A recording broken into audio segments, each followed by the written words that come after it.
You know the feeling when your kitchen starts to smell like something amazing is baking? Wild Grain makes that happen without you having to do a thing. Our sponsor, Wild Grain, is the subscription box that delivers real bread, pasta, and pastries, all baked from frozen in under 25 minutes. Everything's made with simple ingredients and slow fermentation.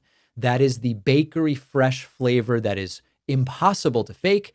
Their new apple pie bites and cranberry pecan rolls are delicious, I can tell you firsthand. Perfect for those cold holiday nights or a brunch with friends. Get $30 off your first box plus free croissants for life at wildgrain.com/David. The link's in the description. If you do anything that requires taking notes, could be calls, could be meetings, classes, or creative projects, check out the Plod Note Pro. This is the smarter way to capture everything. It's a credit card-sized device, 4 studio-grade mics that pick up voices clearly, even when people are talking over each other. And unlike just recording on your phone, you don't lose battery, you don't get interrupted. And Plod also goes further because in the app, it transcribes in over 100 languages. It'll summarize key moments. And with Ask Plod, you can search conversations or brainstorm like you're working with a second brain. Check out the Note Pro at davidpakman.com/Plod or use the code Pakman for 10% off their other products, the Note or Note Pin. The link is in the description. Today, we will start with the 2028 madness that is already building, even though we're not even at the 2026 midterms yet. Gavin Newsom is suddenly the Democratic frontrunner, J.D. Vance leading the Republican side, and somehow Donald Trump, who legally cannot run again, is polling in second place. Young men are becoming a critical group to watch, and the early numbers tell an interesting story. We will see MAGA Mike Johnson pretending Republicans have notebooks full of ideas for a health care plan, but he's making an impossible promise. And meanwhile, Donald Trump completely collapsed in an interview that was supposed to be an easy one with Fox News host Laura Ingraham, botches the mortgage question, says prices are way down, and pitches something called Trump Care. We're also going to look at the president's late night panic attack about the Supreme Court potentially killing his tariffs, and Donald Trump's bizarre Oval Office behavior with regard to Marjorie Taylor Greene, and Kevin Hassett melts down when asked about grocery prices. Also, farmers who mostly voted for Trump are now in tears. We are still raising money for Feeding America and have now raised almost $12,000, funding nearly 120,000 meals. You did this. The first payment on any monthly website membership, yearly website membership, or Substack premium subscription will be donated to Feeding America. It is such a big show today that I've pulled out the turtleneck.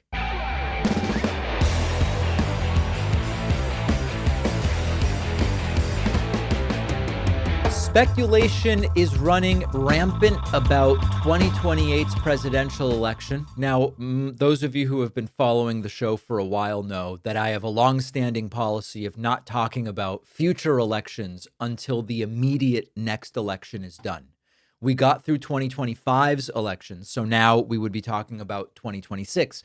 But I think I have no choice but to break my own rule about this time around, because we are in an unprecedented situation. We essentially have soft campaigning for 2028 already starting, and some tests of what 2028 might look like happening right now. Now, on the Republican side, much of the discussion is about J.D. Vance as the sort of obvious heir to Trumpism.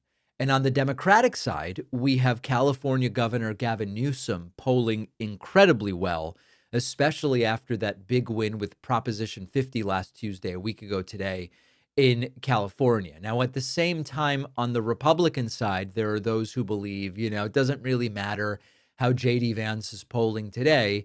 It's ultimately going to be a Marco Rubio type that represents the real direction that the Republican Party should go in after Trump. On the Democratic side, similarly, there are many people kind of probing around. I've told you about how both Governor Josh Shapiro of Pennsylvania and Governor Wes Moore of Maryland both recently invited me to creator roundtables, which I believe were kind of partially to see what's the creator space doing in preparation of the 2028 campaign. Where might there be room for Shapiro or Wes Moore, although 2028 was not actually discussed by either of them. And then meanwhile, the American right wing is facing this kind of Groyper insurgency that we talked about yesterday, where there's a question of whether the party will go more in the direction of like a Nick Fuentes type, not Nick Fuentes specifically. He'd be too young and he could never win the 2028 Republican primary. But could the soft handling of Fuentes maybe suggest that like a Tucker Carlson might run? And I've spoken to people off the record privately who believe that if Tucker ran, he could win. Now, on the left, there is also a group that says, no, the Newsom, Shapiro, Wes Moore direction is the wrong direction. The Democrats need to go for like an AOC Zohran Mamdani type. Now, Zohran Mamdani, like me, is ineligible to be president because he was born outside the United States. But the idea being, skip all of this stuff, go right to AOC. So bottom line, I do not remember any situation like this. And interestingly, in addition to rampant speculation, we also have very interesting polling. Emerson College polling has California Governor Gavin Newsom in a big lead right now, jumping from just 7% a year ago to 24% today, by far the most support of any potential 2028 candidate. Kamala Harris, the former vice president, is in second place in polling with 10%. So it's Newsom 24, Harris 10, Harris down from 37 a year ago to 10 today. You've then got former Secretary of Transportation Pete Buttigieg at 9, AOC at 3, 19% want someone else, and 35% are undecided. The difference between wanting someone else and being undecided when we are 3 years out is sort of a question. So it's like 54% aren't sure. These are stunning numbers for Gavin Newsom so far out. But you also have to consider that historically, when you look at polling 3 years out, typically the leader 3 years out does not actually end up being the nominee. So important to consider. Now we look at the Republican side, same thing, Emerson polling. The polling is indicative of some mental illness. I'll explain in a second. J.D. Vance is in the lead with 54% support. And you know who's in second place? Donald Trump. Donald Trump, who is currently president and cannot run again, is the second place contender in Republican primary polling for 2028 with 7%. Marco Rubio is polling 6 and DeSanctimonious polling 2. Think about that. The guy who is ineligible to run again is basically polling the same as Marco Rubio. That really tells you something, and it is not something good. And then maybe the most interesting detail is how young men are polling. Okay, young men are becoming a central demographic as they shifted to Trump in 2024. Young men, part of a coalition that is struggling in society today. We have a League of Women's Voters, League of American Workers tip poll. And among young men, look at this, Gavin Newsom leading J.D. Vance, 38 to 33. If there is any polling crosstab that tells us something important, it is that. In 2024, Donald Trump got 53% of the young male vote. That was up from 45% in 2020. Trump made historic inroads with young men. And today, Gavin Newsom is polling 38 to 33 ahead of J.D. Vance, many still undecided there. So my takeaway, we are likely heading to a primary like nothing we have ever seen, especially on the Democratic side. And my view is, let everyone in who wants to do it. If you're eligible and you want to dip your toes into the pool, come on in and let voters decide. I believe that the strongest position for the Democratic Party in 2028 will rise from a robust, wide primary. If Newsom and Shapiro and Wes Moore want to get in, by the way, Wes Moore has said he's not running in 2028. Things can change. I don't believe that that is so hard and fast, because if you're a Wes Moore, you can easily say in 2027, hey, you know what?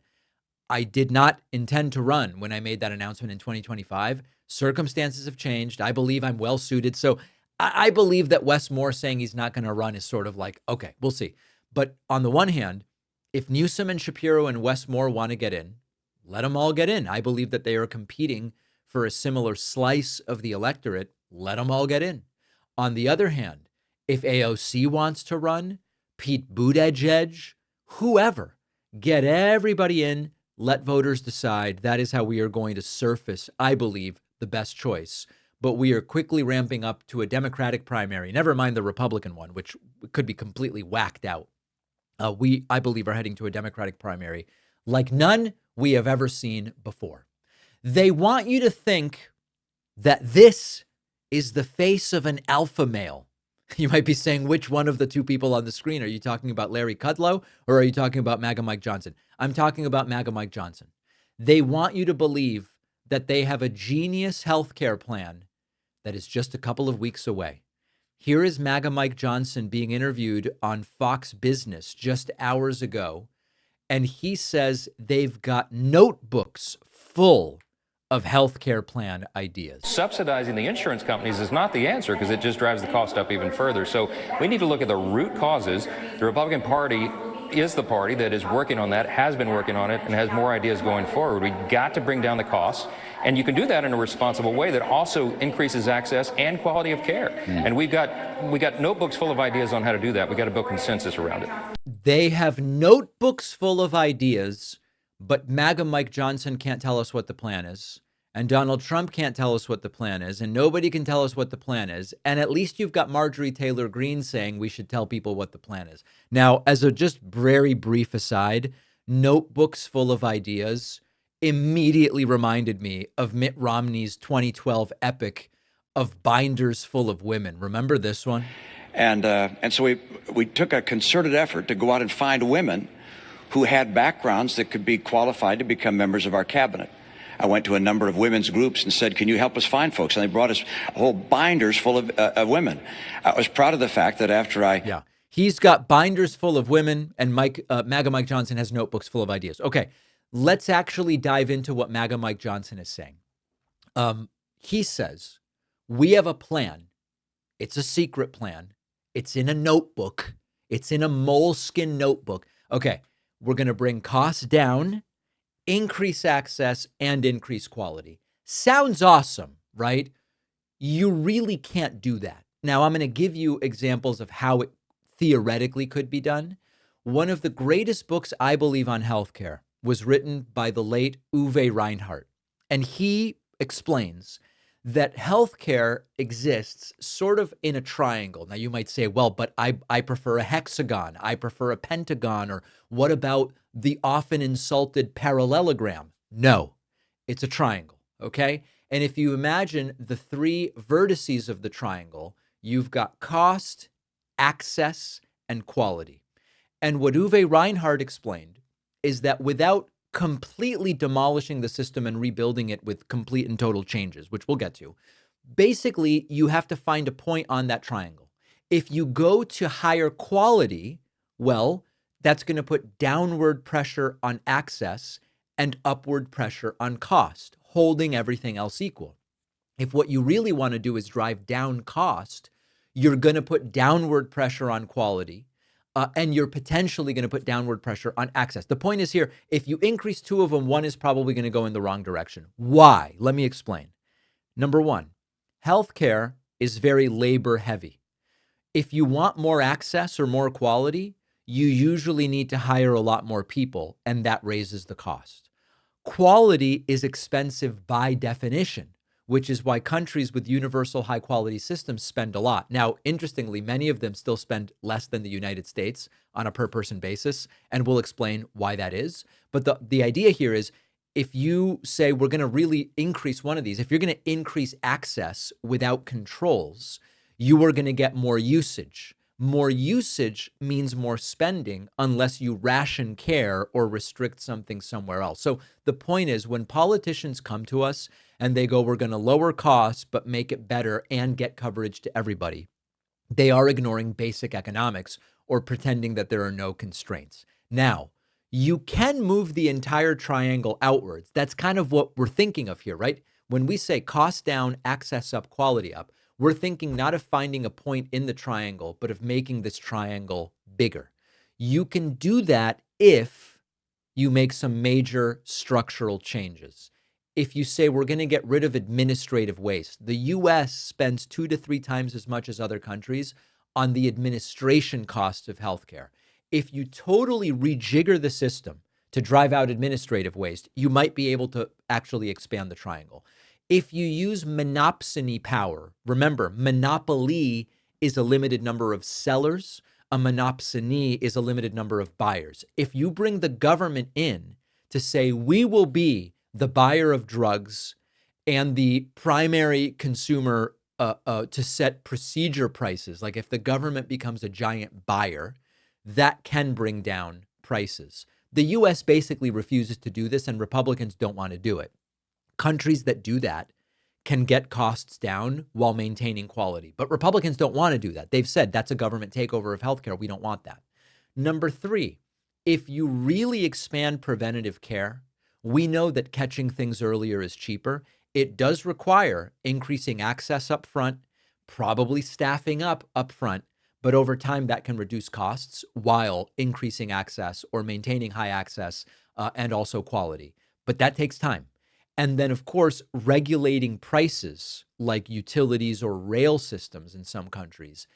But that requires more government involvement. That's an involvement that most Republicans don't want. So the point here is, even the best systems in the world, like you look at Switzerland, you look at Norway, you look at whatever system you like, Japan, there are trade-offs. Some of them have longer wait times. Some of them limit provider choice. Some of them have a higher tax level on income taxes in order to fund the system.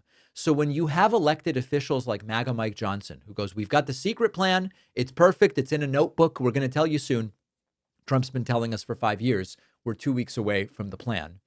They say it because it's what voters want to hear, but the only way to really break this triangle of constraints is to radically restructure incentives in a way that most Republicans don't want to do, restructure the financing in a way that most Republicans don't want to do, or completely remove the administrative overhead from the system, which maybe Republicans are up for doing, but is a major task that they actually haven't presented a plan to be able to do. So just a little bit of education on this issue for the average person will really position you to better evaluate the ideas that they are presenting. Meanwhile, they haven't really presented us the ideas. They're just saying, we've got them.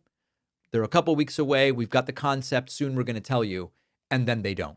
It's pathetic stuff. And MAGA Mike Johnson is not going to be the guy that solves healthcare in the United States. I'm not a betting man, but that I would bet on. There is something about winter that makes warm bread and pastries at home feel nicer than ever. And that is what you get with Wild Grain. No effort or cooking.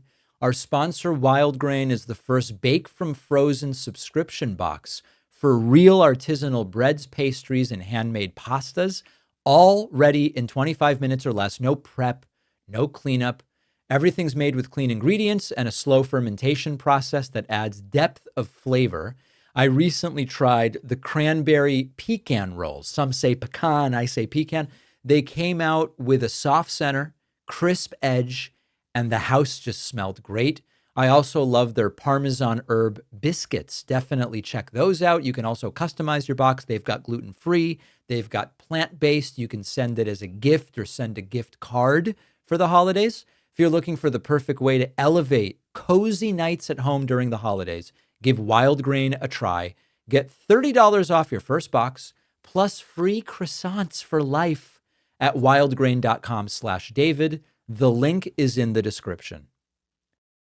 If you have calls or meetings for work like I do all the time, or you're taking notes for classes or creative projects, you know it's really easy to miss important points. Check out this tool that will really revolutionize how you take notes. It's the Plod Note Pro. It's a thin credit card-sized device, attaches to your phone, captures crystal clear audio with 4 studio-grade microphones, and up to 50 hours of nonstop recording, even when multiple people are talking. But Plod will go way beyond just the recording, because then you've got the app. It'll label who's speaking.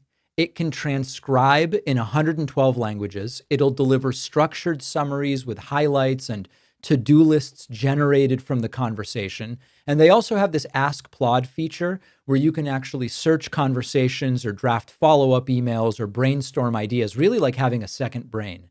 Now, unlike recording on your phone, you don't have to worry about your battery running out. No interruptions. Your data just stays safe with end-to-end encryption. I've been testing Plod myself. It makes meetings way easier. I don't worry about missing anything. So go to davidpakman.com/Plod, check out the Note Pro, or use the code Pakman for a great discount on their other products, the Note or the Note Pin. The link is in the description. The David Pakman Show is primarily an audience-supported program, and for the month of November, we are doing what we can to feed hungry people through the charity Feeding America. Every single new membership, new Substack membership, and gift membership in November, that first payment will be donated to Feeding America. So far, 275 new memberships. We have raised $11,789. That's almost Trump's 11,780 votes. It's almost exactly where we're at. We've raised 11,789, and that has supported 117,000 meals for hungry people. So if you've been thinking about getting a membership, this is the month to double your impact. Get yourself the membership.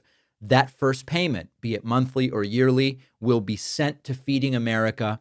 You can sign up at joinpakman.com. If you've got a membership, you can gift a membership by checking that this is a gift box. And Substack premium subscriptions also count. I will give you an update tomorrow.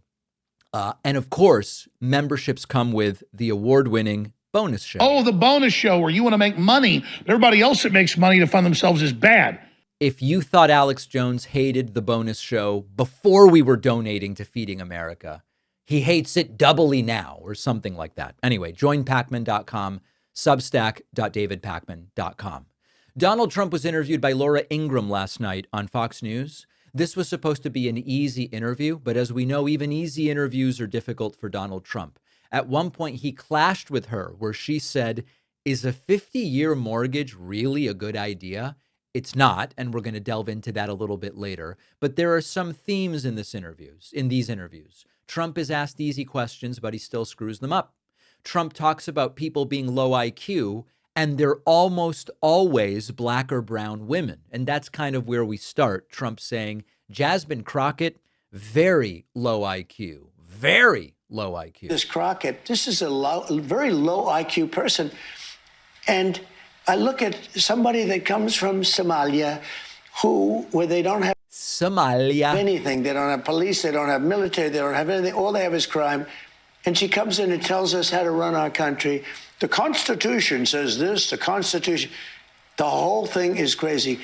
You know, you don't have to agree with everything Ilhan Omar says to understand that even foreigners can read and understand the Constitution and can evaluate whether Donald Trump's actions comport with the Constitution. But Trump has no idea what's going on anyway, right? Trump confronted by Laura Ingraham about the 50-year mortgage idea. And here, Trump acknowledges he doesn't even know what a standard mortgage is today, going, well, you're going from a 40 to a 50-year mortgage. No. Most long-term fixed-rate mortgages are 30 years. He has no idea what's going on because he's never needed a consumer mortgage. Housing costs are still out of reach. And another thing that your administration is trying to tackle, many Americans, the average age of first-time home buyers are now up to age 40, which is sad. The country you and I grew up in. I inherited that. Look, you have to understand. Right, but let me get to the question, though, because your housing director has proposed something that has enraged your MAGA friends, which is this 50-year mortgage idea. So a significant MAGA backlash, calling it a giveaway to the banks and simply prolonging the time it would take for Americans to own a home outright. Is that really a good idea? It's not even a big deal. I mean, you go from 40 to 50 years, and what it means is 50, you pay something less from 30 to... Notice how Laura Ingraham tries to correct, and Trump doesn't even care. Some people had a 40, and then now they have a 50. All it means is you pay less per month. You pay it over a longer period of time. It's not like a big factor. It is. Trump is so wrong. Trump goes, no, you just pay it off over a longer period of time. If we're going to delve into this later, if you have even the most rudimentary understanding of a mortgage amortization table, you would understand that going from a 30 to a 50-year mortgage doesn't just make your payment a little bit lower. It blows up the amount of interest you pay, and it actually drives up housing prices. I'm going to explain why a little bit later, but essentially, a lot of people shop for homes based on the mortgage payment. They go, I can afford $1,200 a month. If you all of a sudden are amortizing over 50 years instead of 30, you can now afford, at least in your head, a much more expensive property. This increases competition for properties and drives prices up. But what's a little math to get in the way of another one of these Trumpian delusions? Trump insists, when Laura Ingraham brings up the issue of prices, that everything's cheap, everything's down. Why are people complaining? The economy was listed as a top concern. I know you know this, for voters in New Jersey, New York, Virginia. I know you've been all over the affordability issue today and for the last several months. Eggs, gas, a dinner cost for Thanksgiving way down. But other things, as you noted, have gone up. Beef, coffee, but they're gonna come auto down very repairs. shortly. Is this a voter perception issue of the economy, or is there more that needs to be done by Republicans on Capitol Hill, or done in terms of policy? More than anything else, it's a con job by the Democrats. They're saying, they just have to say, they put out something, say today costs are up. They feed it to the anchors of ABC, CBS, and NBC, and a lot of other, and CNN, and et cetera. And it's like a standard. I'll never forget, they had used a word like manufactured. Do you remember the word manufactured?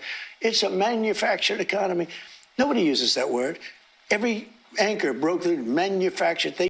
He has no idea what he's saying. Do exactly what they say. It's such a rigged system. So are you ready? Costs are way down. Gasoline is going to be hitting $2 pretty soon, or around $2. Gasoline is at $2.70 now, and it was at $4.50 under Biden. Now, of course, when Trump took over, gas was about $3.05 a gallon, and right now gas is about $3.05 a gallon. But Trump is again saying, don't believe the price tags. Don't believe your checkbook. Don't believe your credit card statement. Believe me. But we have the data from the Bureau of Labor Statistics showing that food is up, energy is up, and everything other than food and energy are also up. Everything is up about 3% in the last year. Now, that is a reasonable amount of inflation, but Trump promised deflation. Trump promised prices would go down, not that they would keep going up at about the same rate as they were going up under Biden. Trump insisting, the economy is better than ever. And Laura Ingraham goes, then why are people so anxious about the economy? And Trump's like, everything's fake. But even with interest rates up, the economy is the strongest it's ever been. You asked me, just to go back to the beginning of your question, you talked about prices. We're down on energy. We're down on interest rate. Interest rates are down despite the Fed. Now, if we had a normal person. Now, of course, the Fed has reduced interest rates. So I don't know why Trump says despite the Fed. And energy is up, not down. The Fed would have really low interest rates, and we will soon have that. We'll have somebody that's. And why are people saying they're anxious about the economy? Why are they saying that? I don't know that they are saying. I think polls are fake. We have the greatest economy we've ever had. It's all fake. The polls are fake, Laura. This is not Laura Ingraham. People aren't falling for this. One thing we learned from the Biden presidency is you can't tell people things are better than they feel that they are. If people feel things aren't good, people feel things aren't good, and they're going to presumably vote that way. Trump then floating an idea for Trump Care for health insurance. If these are the concepts of a plan that he has, oh boy. On Obamacare, you raised several times during this shutdown debate that it's clear that this was never going to work without these massive subsidies. Now they wanted to continue the COVID subsidies. So given the fact that Obamacare really can't survive as they thought without these subsidies, what next? Well, I watched Obama from when this thing came about. As you know, I opposed it very strongly. Unfortunately, we had a couple of negative votes, which should never have happened. But I said it's going to be a disaster, and I was exactly right. The premiums have gone up like rocket ships, and I'm not just talking about recently. I'm talking about for years they've been going up. And he said premiums will go down, everything will be wonderful. It's horrible health insurance at a very high price. And what I want, and probably what you're alluding to, is the fact that I want, instead of going to the insurance companies, I want the money to go into an account for people where the people buy their own health insurance. It's so good. The insurance will be better. It'll cost less. Everybody's going to be happy. They're going to feel like entrepreneurs. They're actually able to go out and negotiate their own health insurance. And they can use it only for that reason. That's the beauty, only for that purpose. And if we did that, that would be so exciting. Call it Trump care, call it whatever you want to call it, but anything but Obamacare. Obamacare is a disaster, just like he was as a president. You know, he kind of gives away the game here. Call it Trump care. This is all about feeding Trump's ego.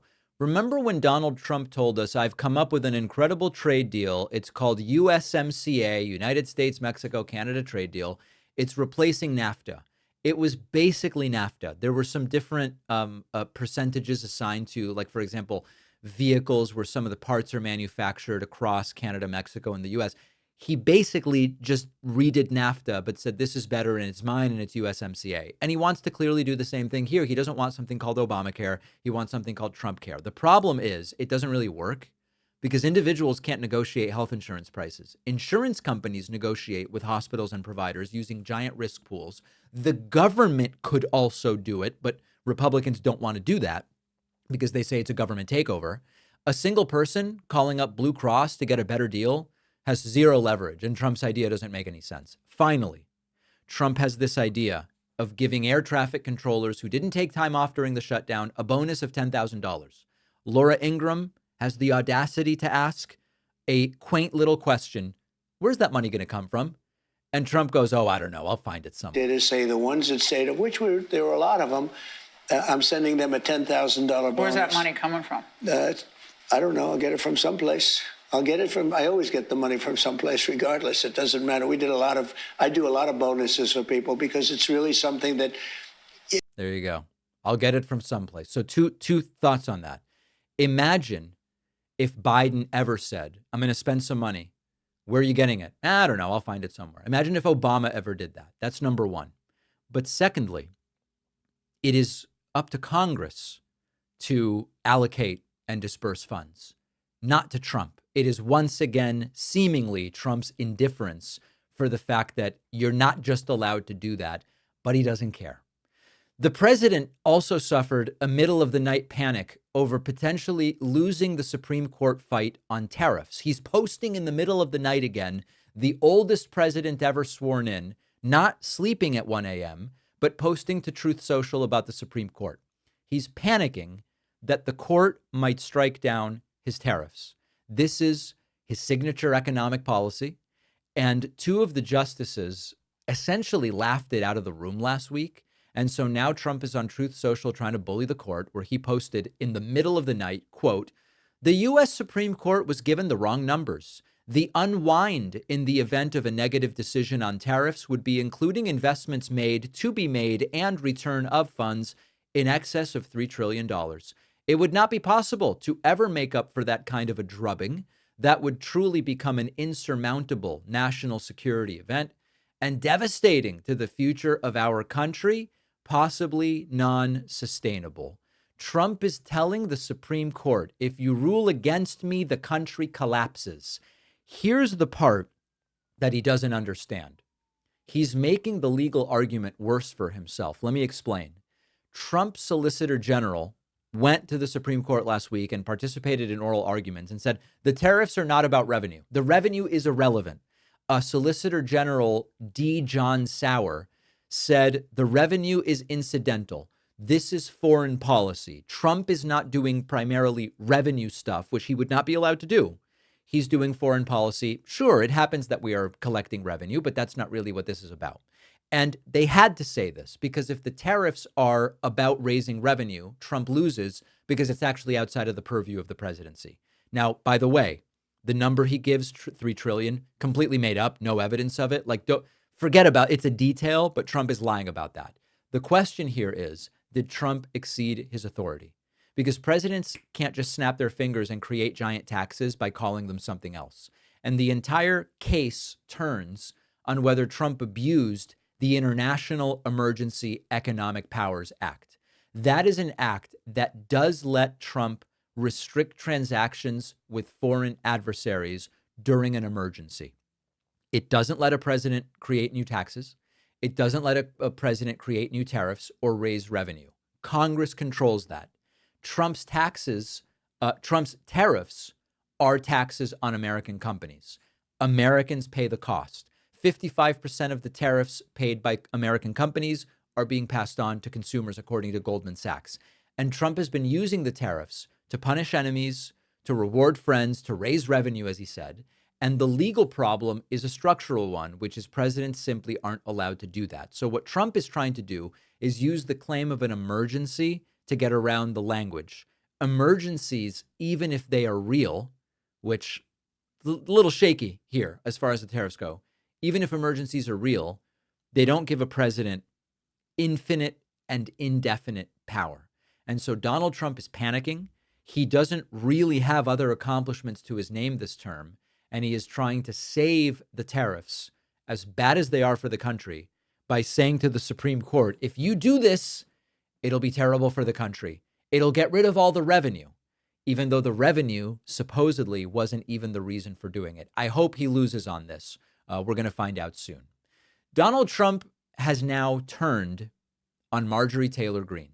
This is a sickening guy, but it is a very interesting turn of events. Now, as many of you know, Marjorie Taylor Greene has started to say a lot of what is happening in Washington doesn't make sense.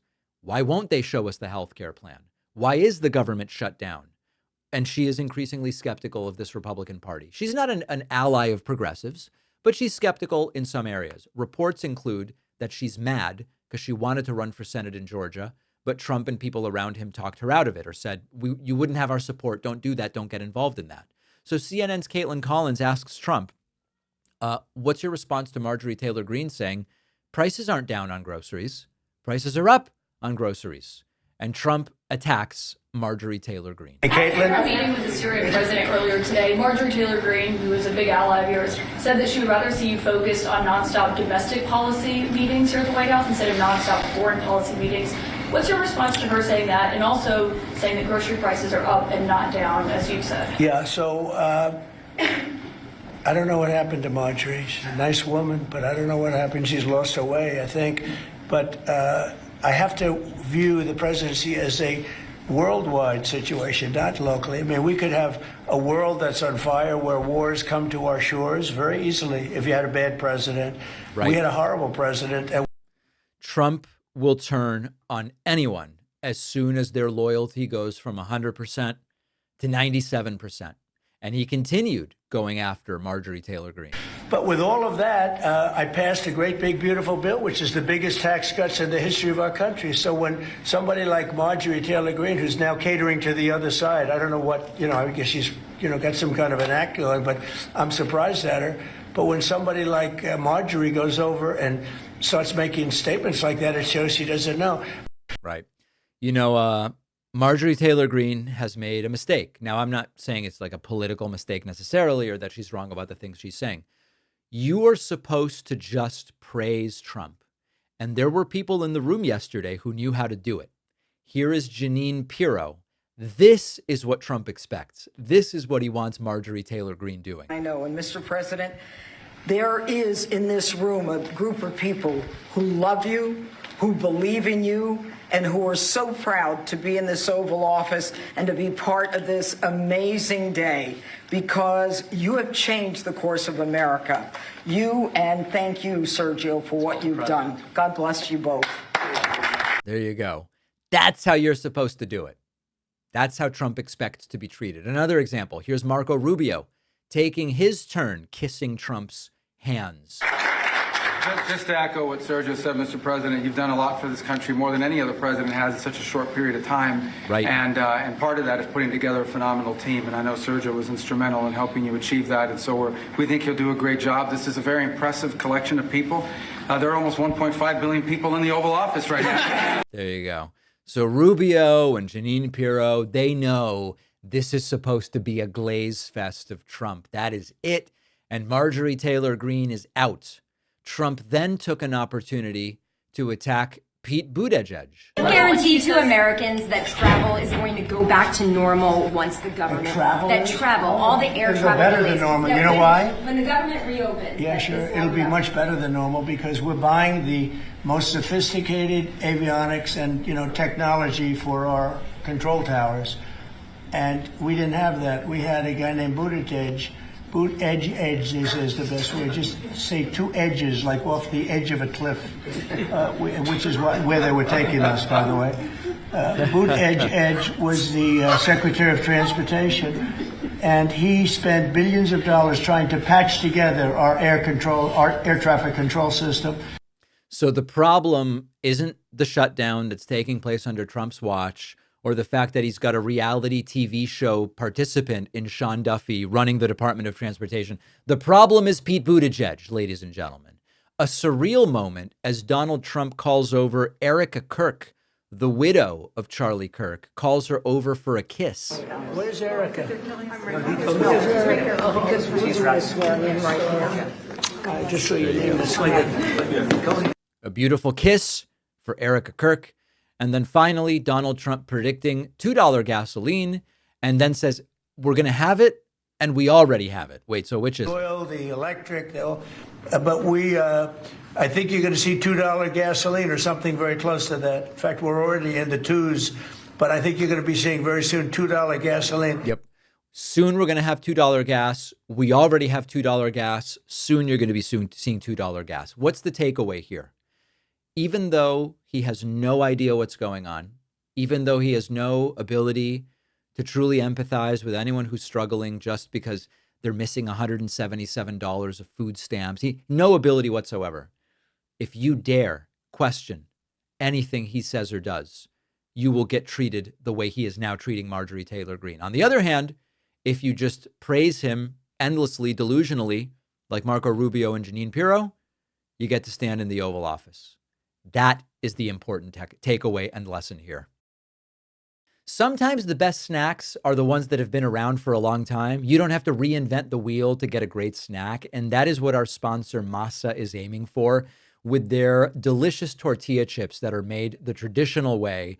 You know I love this stuff, okay? Masa makes their chips with 3 ingredients: organic nixtamalized corn, Redmond real sea salt, and 100% grass-fed beef tallow. The chip is sturdy. I don't want a weak chip that crumbles when I try to dip into the guacamole. I need a sturdy chip, and that is exactly what Masa's tortilla chips do.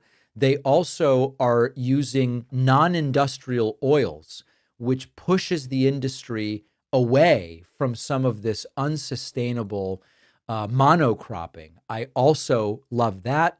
If you are ready to try the most delicious tortilla chips you've ever had, which are sustainably produced, go to masachips.com/Pakman and use the code Pakman for 25% off your first order. The link is in the description. If you were shopping for a new mattress, I would recommend you start by looking at Helix Sleep, the mattress I've been sleeping on for years, the only one that I recommend because they custom tailor it to your needs. I took their sleep quiz. It took a minute or two. I said, I like to sleep on my stomach. I tend to feel hotter in the middle of the night rather than colder. I like medium firm. And Helix just nailed it, matched me with the perfect mattress. Most people don't even know where to start when you're looking for a mattress, and Helix just makes it easy. There is really no substitute for the mattress that's right for you. Your body will thank you. Delivery was fast, setup was easy. You do get 100 nights to try it out. They'll even take away your old mattress. Helix is giving my audience 25% off site-wide.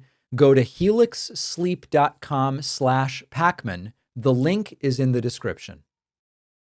I spoke with podcaster Joe Carducci on my Substack Live. It was an excellent conversation. We talked about the shutdown. We talked about where and how Democrats should be positioning themselves. We talked about infighting within the right and infighting within the left. I think it's an excellent conversation. Make sure you're following me on Substack to get these conversations live when they happen. Here's Joe Carducci. It is great to be with Joe Carducci once again. Joe, I was recently in New Jersey, of all places. I was driving through the state, and I got a very powerful recommendation to stop in Morristown for lunch. And I have to tell you, it was very nice. I had a very nice lunch in Morristown. No way. Well, first of all, Jersey is spectacular. I want to know what you're doing here. And just passing through, or if it was, yeah. But also, I was born in Morristown. My kids were born in Morristown. My ex-husband was born in Morristown. I used to live not terribly far from Morristown, still not very far from me, but it's a lovely, very historic town, by the way. Where did you have nice, lunch? yeah. Do you remember the name? I was just passing through on the way to Harrisburg, actually. Oh. And I had lunch at a place called Local, L-O-K-L, which was very highly recommended. Oh, okay. That's awesome. Yes, a friend of mine has a restaurant. I can't think of the name now there in Morristown, but it's a beautiful little town. Jersey's a very surprising little state if you don't know, you don't know. Yeah. But if you know, you know. You know what I mean? Like where I am, it's very rural and bucolic, and there's lots of horses and farms, and I have an animal auction about a block and a half from my house in Jersey. So, it's one of those things. The Garden State is very versatile. It's not just the turnpike. Oh, yeah. No, I'm learning. Yeah. Listen, the shutdown. I mean, listen, I want to hear what you think about these 8 senators who said enough is enough. I'm trying to kind of hold two things as true at the same time, which is, on the one hand, the pain that has been inflicted on everybody from food stamp recipients to just travelers, different levels of pain, obviously, for different people. It had to end. Yeah. It makes sense to act to end it. And so I understand that. Yeah. On the other hand, the outcome is so unsurprising because we knew that Republicans were not going to negotiate on Obamacare subsidies. Now it's like there, I guess, will be a vote in December, maybe. Where in my head, I'm sort of like, why even do this in the first place and go through the whole routine of saying we're going to be strong and we're going to persevere and then settle for nothing? Like, I would have understood if at the beginning of this, Democrats said the most important thing is we don't want people to lose food stamp benefits. We don't want the pain. We don't have the numbers right now, and we're going to keep government functioning. I wouldn't have faulted them for that. I think this is a bad outcome. This is a terrible outcome. It does feel as though it was for nothing. Sorry, my phone has decided to alarm. I'm having one of those technology days, by the way. But it feels like it was an exercise in futility, and it doesn't make sense because what we did have in terms of the high ground here, in terms of the Republicans literally going to the Supreme Court to make sure that human beings, children, 16 million of them, could not get nutrition assistance in this country, like as terrible and awful, and that you don't need to couch or add caveats to any of that. As that was, Republicans were saying out loud that they were using their starvation, their suffering as a political tool. So now not only have we rewarded them for that, which as a parent, I'm a mom, like if your kids do something bad, you try not to reinforce bad behavior with a reward. But now the Republicans have seen that literally starving their own people nets them what they want. So you're right. I think if we had known, and we probably should have been able to forecast that this was going to be the outcome, the Democrats should have figured something else out. The Republicans should have come to the table. That's how democracy works. They are supposed to work across the aisle. They are so dug in now that they don't do that. That's become the way things go. They were not handed a mandate in the Senate. So, I mean, we have a lot of hand-wringing going on here, but it is strange to me. And the timing in particular, David, like on the heels of the drubbing that Republicans got on Tuesday, when it seemed as though the American people were saying, we reject that, and the momentum was in the Democrats' court, for that to be the moment when they chose to capitulate to Republicans, it just doesn't make any sense. It feels feckless, and it feels cowardly, and it feels like a betrayal. And all of those people suffered to what end? To reward the Republicans. It makes no sense. It's maddening. And last thing I want to say, to have it be 8 individuals who are very, very safe, 2 of whom are retiring, the other 6 of whom are in no political peril. That seems so calculated and strategic that it feels even more hollow. Do you know what I mean? It's not as if anyone was standing on their integrity or standing on their convictions. They were like, who are the 8 safest people that we can put in this position to be the shields for the other folks? I would rather have a real, earnest debate about this and hear what their convictions actually are. And so it just seems completely meaningless. And that's a bad spot to be in. Yeah, I appreciate a lot of different perspectives on this and can sort of be swayed within a normal spectrum as to the origins of this and the outcome. The one that is ringing very hollow to me is that these 8 senators are heroes for putting an end to the suffering. Because if that was the only point, you didn't have to do this to begin with. And Right. if you were going to do this, coming away with nothing, it seems like the worst possible outcome. It's suffering for no reason whatsoever. So I can kind of, I can deal with reasonable people who say, oh, there's a lot of gray area here. You understand it. Okay. But this is a heroic move by these 8 Democrats. If this is heroic, you could have never shut it down in the first place and just kind of given Republicans what they wanted. Right. And what it does, too, is it sort of undermines the argument that this was a Republican shutdown, because that was one of those messaging wars we were in, because Republicans have the House and the Senate and the Oval, and Republicans they'd left town in the House. They hadn't been there for 8 weeks. And so that narrative war of them saying it's a Schumer shutdown and the Democrats saying this is your shutdown, you're not coming up with legislation that we'll compromise with, that is your job. It's incumbent upon you to do that, and you're not doing that in good faith. Now, like to the thing you just said very astutely, that now it looks like, well, it was the Democrats all along. And then for them to just cave, then people not only hang the shutdown on them, but the suffering that accompanied the shutdown on them, which seems gratuitous and completely unnecessary. So it's like from every angle, they've lost. And that, again, I'm just question, what is the strategy here? Is there a strategy here? And if so, who's responsible for it? Is it Chuck Schumer who doesn't want his fingerprints on this when they're very clearly all over it? Going into the holidays when people are suffering to the extent that they did, they came out in droves on Tuesday, historic swing the other direction. And on the heels of that, to say, I can't hear you, I don't understand it. No, I don't totally understand it either. And, the margin by which there was a talking point, which was true, but like oftentimes something is technically true, but the context is what matters. There was a talking point that Americans knew this was a Republican shutdown. Cool. What was that based on? It was based on polling that was like 55-45. Americans think this is a Republican shutdown rather than a Democratic shutdown. It is true. That's a majority. 55-45 is not super strong. And I can only imagine that now as a result of this, that small margin will evaporate. And this may even end up being a net problem for Democrats. Now, it may be far enough out before the midterms that it won't end up mattering, and it'll depend on what happens over the next 12 months. But I still think that it's just a net loss all around. I agree with you. And another thing, too, is that for quite a while, and it's still happening, Republicans have been the party that has been fractured. That Marjorie Taylor Greene's out there saying her own thing. They have their own opinions on the Nick Fuenteses of the world. They have their own opinions on the Epstein files of the world. It was easy to find the fissures in what was happening with MAGA. And the Democrats, for the most part, well, up until yesterday, really, seemed to be marching more in lockstep, which is a critically important thing to do and to signal to the American people, especially on the heels of an election like we had this week.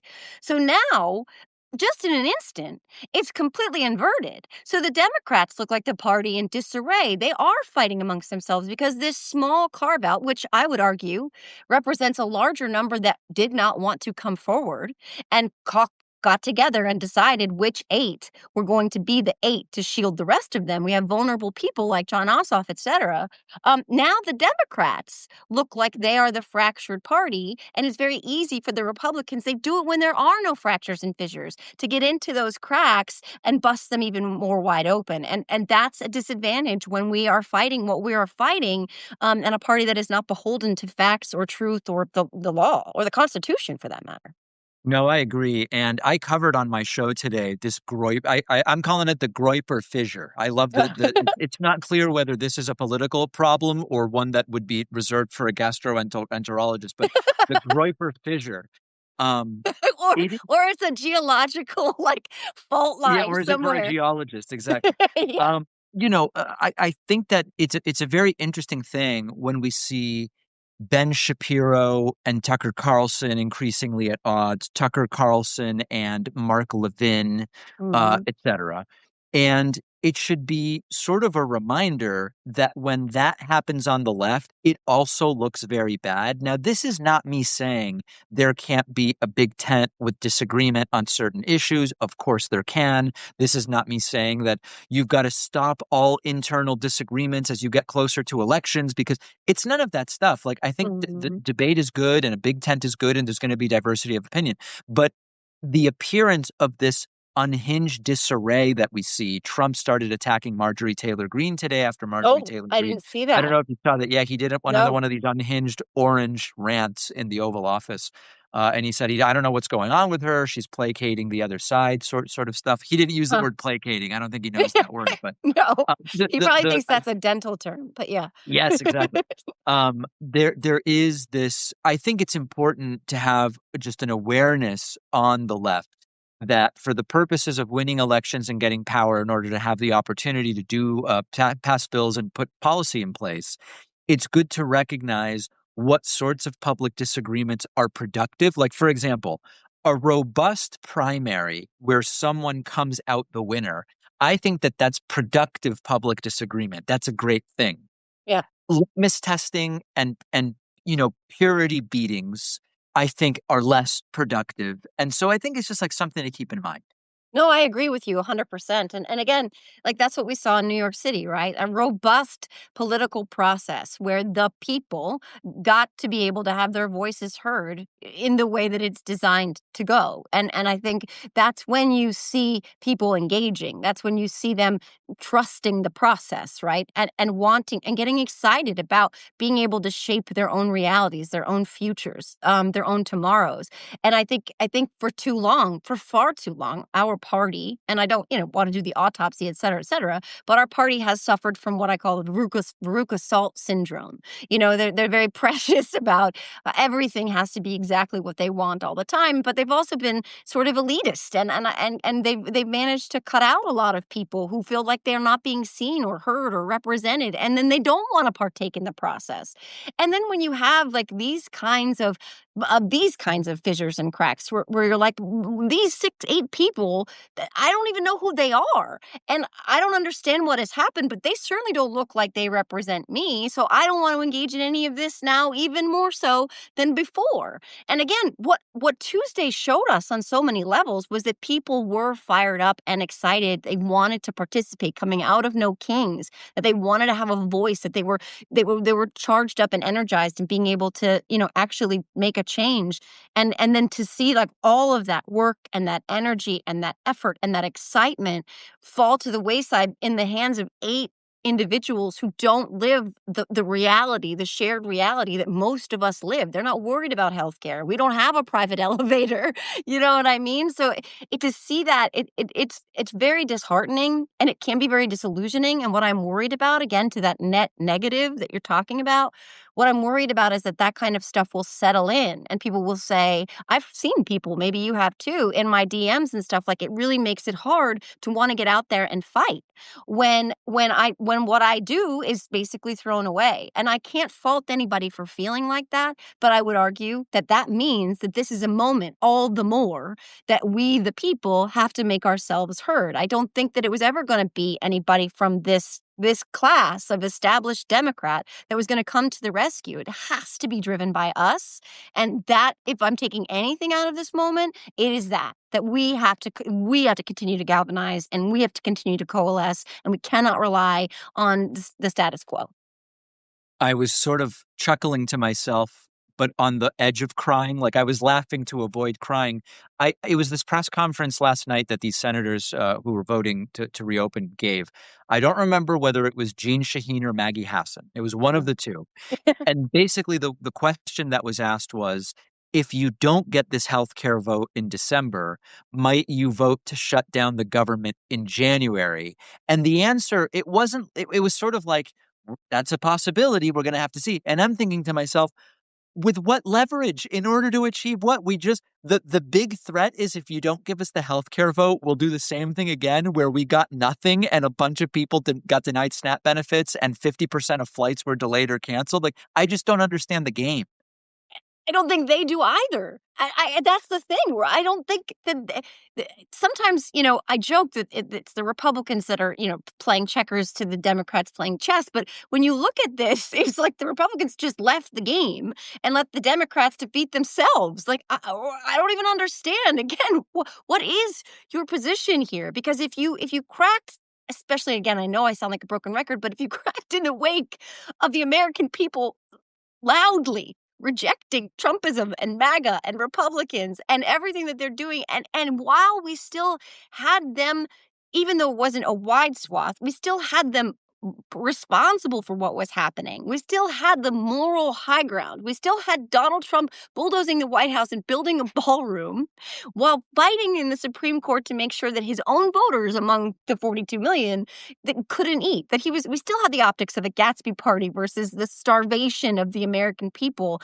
And we took that opportunity, and that's a screwed up word to use here because this is terrible stuff. This is suffering on a level people can't, unless you have been there, to be hungry, to be in a grocery store and wondering if you can buy a jar of pasta sauce or if you could keep your lights on. You know what I mean? Like, this is real trauma. This country's been inflicted, a great deal of trauma has been inflicted on this country as of late, from the deportations and disappearances to starvation to the White House, et cetera, et cetera.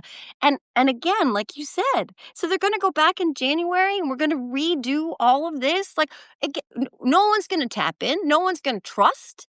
Why would we? And so it's like, I wish, it's sound and fury. And I wish I had a silver lining to approach their strategy here. But honestly, I just think we need fundamental change. And I know that there's a chorus of people out there saying that Chuck Schumer should not be in leadership anymore. And I would agree. I would agree. I don't know the mechanism, how easy it is to do that. I admittedly don't know. I think there are plenty of able-bodied human beings. I know Van Hollen, there has been talk about him.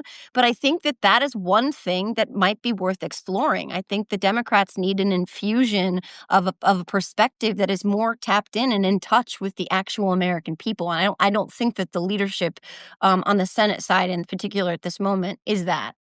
Yeah, I interviewed Seth Moulton today, the congressman who's primarying Senator Ed Markey, and he said he would, if he got a vote, if he became senator and got a vote, he would not vote for Schumer to be in leadership.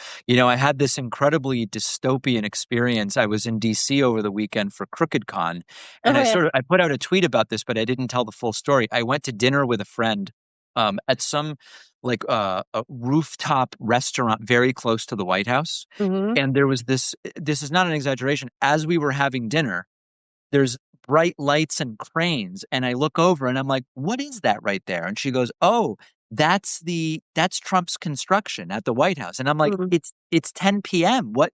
She's like, oh, it's going and going. So this government was shut down at the time. People were lacking food stamps. 50% of flights were delayed and canceled. And literally at 10 p.m., I'm dining as the construction that, the cranes and everything is destroying parts of the White House. 300 million, 325 million. I don't even know what the price is at this point. The only, if I have to find some silver lining here, and it's extraordinarily difficult, I wonder if there are people who, aside from who they blame for the shutdown, which is essentially 50-50, like it's this 55-45 thing, but I think that's kind of been squandered. Yeah. Maybe there will be the food stamp recipients will know Trump didn't care and Republicans didn't care about us being hungry. Whoever's responsible for the shutdown, there was money that was there which could have been used and it wasn't used. He clearly doesn't actually care as he was flying around on Air Force One and building the maybe there's something there. I don't know, but it's a very low bar I'm looking for. I would say yes, there is. I put out a video maybe last week, a couple days ago. It just occurred to me, to your point, that here's something that people. I don't care how you vote. You can understand this. You can understand when. And a lot of Trump voters are SNAP recipients in the state of Oklahoma, which overwhelmingly voted for Donald Trump. It's like 600,000 people. It's 1 out of every 8 Americans, period. So you know that there are a lot of people who voted for Donald Trump that have been swept up into that. And Bassett was on MSNBC or maybe it was Meet the Press, I forget. And he was asked before they appealed, when the courts weighed in and said, you have to feed people, you have to, reinstate these SNAP benefits. And then Bassett was asked, he won't appeal this, right? And he said, oh, no, never. Because the optics, right? And so you shouldn't believe Bassett. But what did he do? Yeah, he appealed that. And that was so on the nose and coupled with that Gatsby party. And people said that's a distraction. He's trying to make you look at the shiny object over there. We're very visual creatures.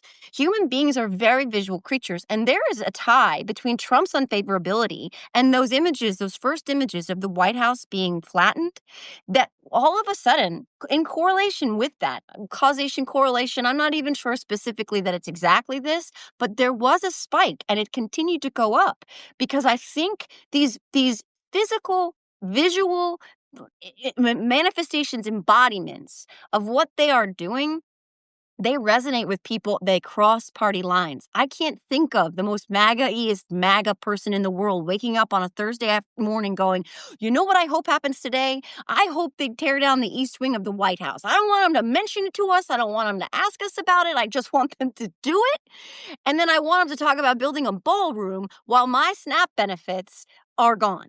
So I think that those connections, like you said, I think also that's how we got some of those Republicans and some MAGA even. I had Tom Malinowski on. He's running now for Mikey Sherrill's seat, New Jersey 11. He's great.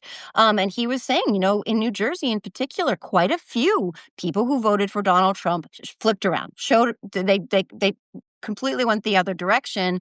And I think a lot of it is that you can tell someone that things are worse than they actually are, a la Biden's economy, et cetera, but you can't make them feel like things are better when they're really struggling and when they're looking at the person at the top, telling them, I don't care about you. I'm not going to feed you. I'm going to fight to starve you. You can't, I don't think you can message or spin your way out of that.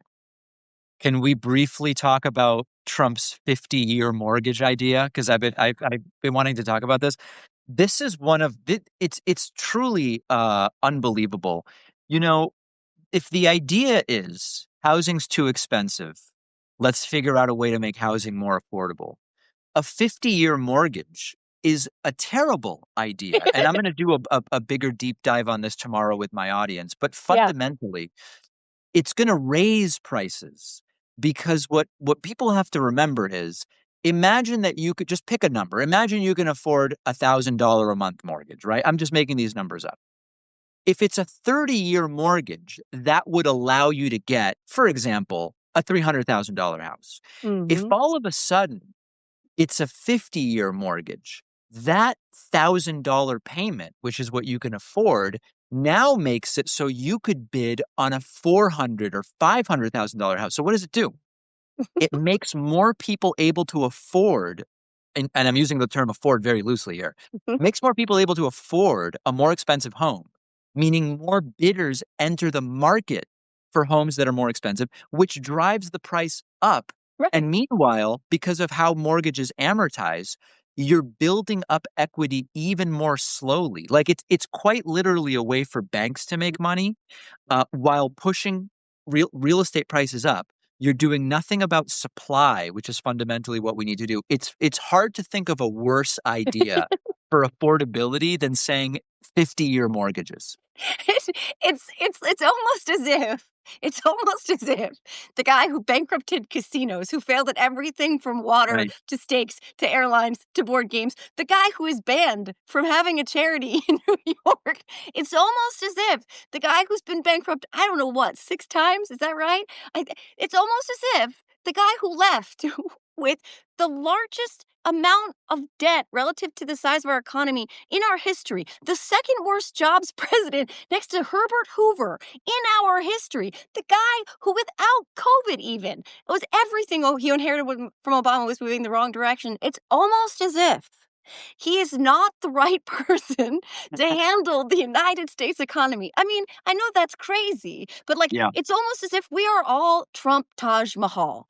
And yet, somehow there was this collective amnesia. I think of it like my C-section. Like I had my son, it was a C-section. It was the most horrible pain in recovery I'd ever known in my life. But by the time I got home from the hospital, I was like, I want another one because you just forget. And our country went through some kind of weird collective amnesia when it came to Donald Trump and his performance on the economy. But to your point, this $2,000 stimulus check is exactly the same thing. It is inflationary at best. It's going to drive prices up because people are going to want to buy things and there's not going to be the supply for them to buy things. So the demand and the supply are not going to meet. So not only that, but did you hear what Besson said about what it would actually be? Yes, it was the tax cuts they've already instituted, right? Yeah, it wouldn't really. We're giving everybody $2,000, but we're not actually sending you any money. We're going to do it through tax policy, which is like, no, you're not doing anything.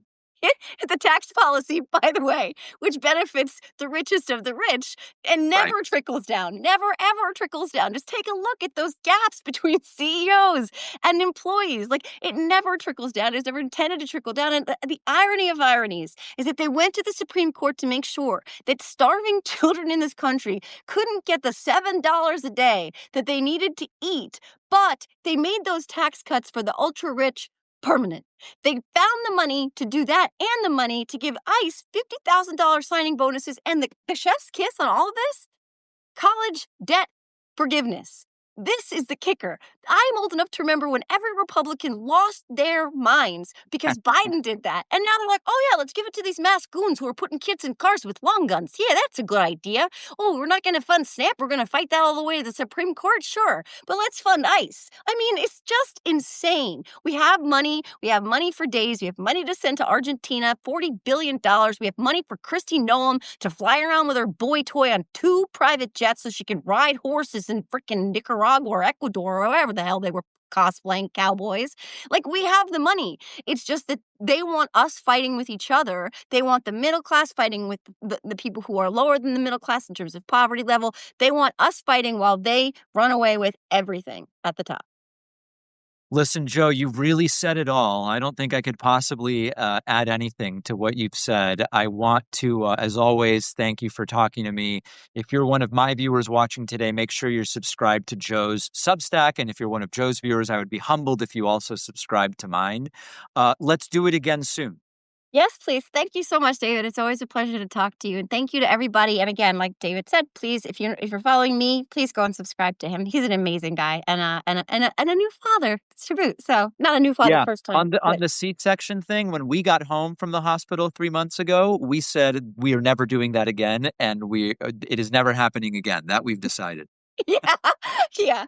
All right. Well, take care. It's good to see you. All right. Thanks, take care, everybody. Joe. We'll talk to you later. Bye. Bye. Donald Trump has already packed his second-term cabinet with loyalists. He's threatened deportation as political punishment. He's expanded executive authority in ways we have not seen in modern history. These are real changes that are happening right now. And what's even more alarming is that a lot of the media is either glossing over the worst of it or they're reframing it so it all sounds a little more palatable. And that is why I use Ground News. This is a news comparison tool. Doesn't just feed you headlines. It shows you here's how different outlets, left, right, center, are covering the same story. And this is one of the few tools I know of that can really help you detect the political spin, the bias, catch stories that your usual sources might downplay or not cover at all, on everything from immigration policy to economic shifts. If you want to get a bigger picture, a broader picture of what's being reported, Ground News is an invaluable source to keep you informed And Ground News is offering my audience 40% off their top tier Vantage plan. You'll only pay $5 a month. Go to ground.news/Pakman or enter the code Pakman in the app to get started. The link is in the description. When I was preparing for my last trip to Italy, I didn't want to spend weeks and weeks trying to learn Italian with the typical apps where you get, flashcards and games, and it doesn't really translate to talking to people. And this is why I turned to our sponsor, Babbel. This is a method that works, and it works quickly. And what really stood out to me was just how personalized Babbel feels. The app was instantly adjusted to my level. I wasn't wasting time on things I already knew. And the review system is really good at making sure that things stick. Babbel's lessons come in 10 to 15-minute chunks. I fit that easily into my schedule. I saw the progress. Before I knew it, I was ordering a cappuccino and their version of a croissant. It's a cornetto. Anyway, I was impressing everybody. People loved it. Babbel is not just about memorization. It uses interactive dialogue, spaced repetition, tips that make the learning feel way more natural. And my audience can get up to 55% off at babbel.com/Pakman. The link is in the description. If a tree falls in the woods and, that whole thing, if everybody in Washington is telling you prices are down, but you know that they're up, does it really matter what they're telling you? Kevin Hassett spoke to Caitlin Collins outside the White House. And Caitlin Collins said, where is the data on prices being down? You're saying they're down, Trump's saying they're down, but we don't see that anywhere. And Hassett tries to play a little bit of a mathematical game, which unfortunately, and I don't fault people, but people are busy living their lives trying to put food on their families, as George W. Bush once famously said. And they don't necessarily know the rhetorical and statistical games that are being played here. Let's play it and see if you notice what he does. The grocery prices are down. What numbers is he basing that off, given that's not true, and even Marjorie Taylor Greene has acknowledged that it's not accurate? Right. Well, I guess the question, inflation is down. It's one of those things that very often when people talk about economics, they slip derivatives, as we say. And so the point is that inflation is way down. It averaged 5% under Joe Biden. It's running at about 2.5% right now. And the thing, though, is that people's purchasing power dropped by more than $3,000 because of the inflation of the last 4 years. It's up by about $1,200 this year. And so purchasing power is improving, but we haven't closed the entire gap, and that's why people still feel the pain of the higher prices. Grocery prices are up. Well, not everything. I mean, egg prices are down. We used to talk a lot about those. In fact, it was your first question here in the White House. Why haven't you covered the lower egg prices? But also prices, we certainly have covered that, energy as well, but grocery prices are up about 1.4% since Trump took Right, which is a big decline. Yeah, actually, grocery prices are up about 3%, but there's two rhetorical games that are being played here. First of all, inflation is down. Remember, what was the promise and what's the outcome? The promise was prices will come down. That means deflation. What Kevin Hassett says is, well, on average during Biden's presidency, inflation was 5%, and on average during Trump's so far, it's 2.4%. Two deceptive things there. One, Biden's term included COVID-related high inflation numbers that don't have much to do with Biden nor Trump. I mean, they didn't have to do with Trump either. What Biden did oversee is a faster decline in inflation than our Western wealthy counterpart nations. So one of the deceptions is including COVID-era numbers that don't really have anything to do with Biden in that.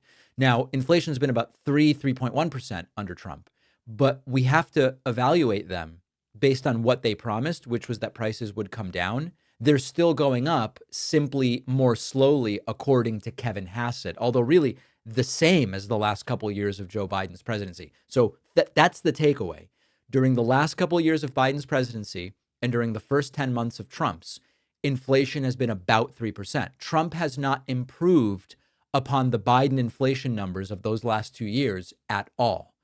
Follow up. This is now from a Fox News interview with Kevin Hassett, where he talks about the 50-year mortgage. And I love this shit because these guys are so unhinged. Not yet. Okay.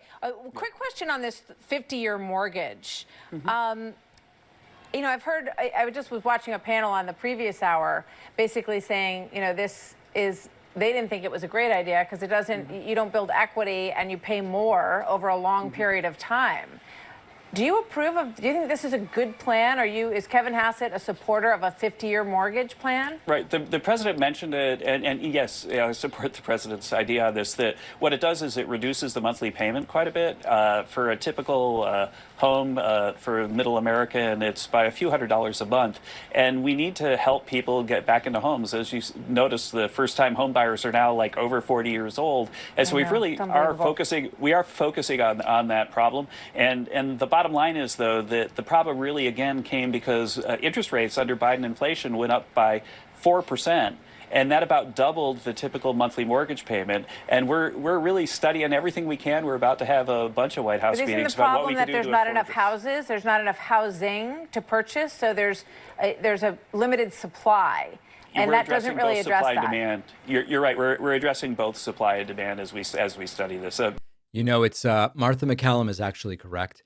And it's wild that they think the problem to housing that's unaffordable is to put people in more years of debt, paying more interest in a way that is going to drive up housing prices. Now, let me explain to you why Trump's 50-year mortgage idea is terrible. It blows up the total amount of interest paid, and it will drive prices up by making houses appear more affordable by lowering monthly payments without creating any more supply. It's a disaster. So think about how this will work. A lot of people shop based on monthly payments. So they go, I can afford $1,000 a month. Cool. So with a 30-year mortgage and a house of a certain price, there's a certain portion of the population that can afford the monthly payment. If you allow stretching the payment from 30 years to 50 years, you've just brought in way more potential buyers that can now afford the house. When you have way more people that want to buy something, what happens? Drives the price up. You pay way more interest over the life of the loan. You build equity even more slowly. You stay in debt decades longer. When you increase people's ability to borrow, prices just go up. So a 50-year mortgage isn't going to create more houses. It'll let buyers bid more for the houses that are there.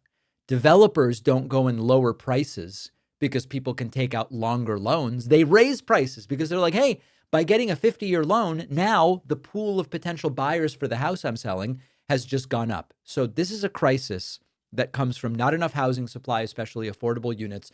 They don't have any plan to deal with that. Zoning restrictions, they don't have a plan to deal with that. In the defense of the Trump administration, zoning is mostly a municipal and state thing. Certainly the federal government could say, hey, we're going to provide some money for municipalities that do zoning changes. But okay, it's not normally something under the purview of the federal government. High land costs, a shortage of multifamily housing, and also construction bottlenecks. None of that is even remotely addressed with getting people the ability to add 20 years to their loans. It's a disastrous idea. They're pitching it as a solution. It really isn't. They voted for Trump and now they're in tears. I'm talking about farmers and cattle ranchers. Now, I'm not naive. I know that not every single farmer and every single rancher voted for Trump, but a lot of them did. And they voted for Trump, presumably, despite knowing what he did to them in his first term. They needed to be bailed out during Trump's first term. And they mostly voted for him anyway. Now it's happening again. Now, that being said, I still feel bad for them. I think there's a question as to whether, you fool me once, shame on you. You fool me twice, shame on me. Do they deserve to get bailed out again after this predictable situation? But here is a 60 Minutes report. The farmers are understandably upset. Nearly 80% of voters in what are called farming-dependent counties voted for President Trump in the last election. I feel like a lot of American farmers, cattle people, it's a lot of people probably feel let down currently. Now, maybe there's a method to the madness. That's still to be seen. Many are now taking their frustrations directly to Republican lawmakers at town halls across the country. I'm about ready to lose my farm. I am pissed, and I'm pissed at you. Nearly 80%. One more clip, and then I want to talk about this. Do you think you can make it another year? I don't know. I don't know. Do you just keep going, rolling the dice, hoping things will turn? I mean, it's not looking good. President Trump has promised a new bailout for American farmers, as much as $13 billion that he said would be paid for by the tariffs. We're going to take some of that tariff money that we made, we're going to give it to our farmers, who are, for a little while, going to be hurt until it kicks in. The tariffs kick into their benefit. Like most farmers we spoke to, Daniels and Carmack say they'd rather work their fields than rely on taxpayer money. It will help pay some bills, but that's not fixing the problem. It's a Band-Aid when we need stitches. Can you wait? Can you wait this out? Farm families can't wait. Listen, on the one hand, you voted for the tariff guy. The tariff guy did the tariffs.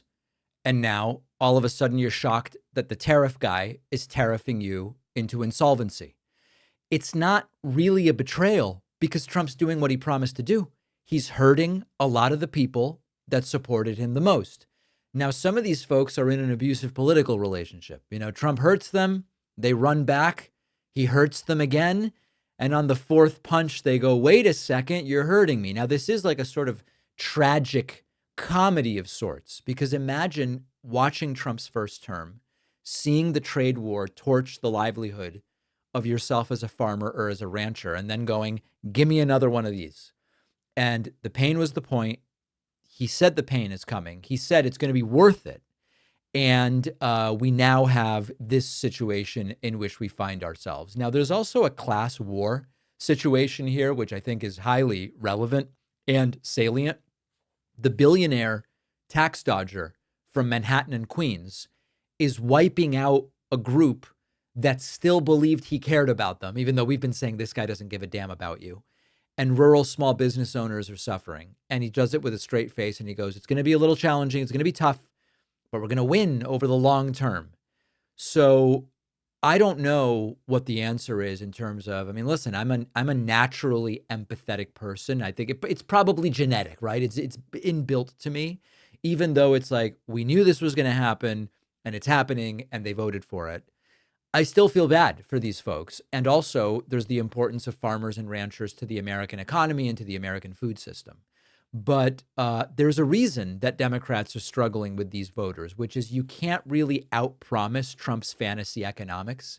You can't outlie a guy who says money grows on tariffs. Forget about what you saw last term. I'm going to fix everything. And some people fall for it. So I don't have the answer as to whether we endlessly need to bail people out that Trump says he's going to hurt.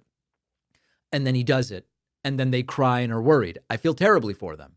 But I don't really know how often we can just repeat the same thing over and over again. So let me know what you think. Now, on the bonus show today, Trump's going after air traffic controllers.